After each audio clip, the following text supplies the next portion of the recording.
ఈ నెల 21 ఉస్మానియా యూనివర్సిటీలో సీఎం రేవంత్ రెడ్డి పర్యటనను స్వాగతిస్తున్నామని ఉస్మానియా యూనివర్సిటీ కాంట్రాక్ట్ అధ్యాపకులు తెలిపారు. తెలంగాణ వ్యాప్తంగా అన్ని యూనివర్సిటీల అధ్యాపకులు తమ సమస్యల పరిష్కారానికి సమ్మె చేస్తున్న సమయంలో వీసీలు స్పందించకపోయినా తమ సమస్యలపై సీఎం స్పందించడంపై కాంట్రాక్ట్ అధ్యాపకులు కృతజ్ఞతలు తెలిపారు.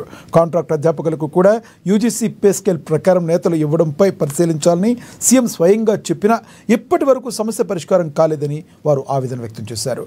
సీఎం స్పందించి తమ సమస్య పరిష్కారానికి కృషి చేయాలని విజ్ఞప్తి చేశారు.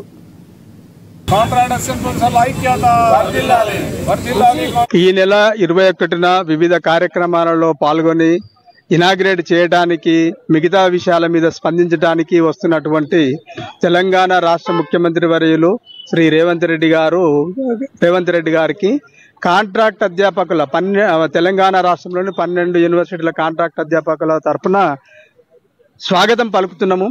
ఎందుకంటే మా సమస్యలన్నింటినీ సానుకూలంగా స్పందిస్తూ గతంలో మేము ఏప్రిల్ నెలలో 11 రోజుల సమ్మె చేసినప్పుడు వీసీలందరూ వ్యతిరేకించినప్పటికీ కూడా ఒక్క సీఎం గారే కల్పించుకొని వీళ్ళ సమస్యను మనం పరిష్కరించకుండా రిక్రూట్మెంట్కు వెళ్ళడానికి లేదు కాబట్టి వీళ్ళు ఎంతమంది ఉన్నారో అన్ని పోస్టులు పక్కన పెడుతూ వీళ్ళకి కావాల్సినటువంటి ఏదైతే స్కేల్ ఉన్నదో అది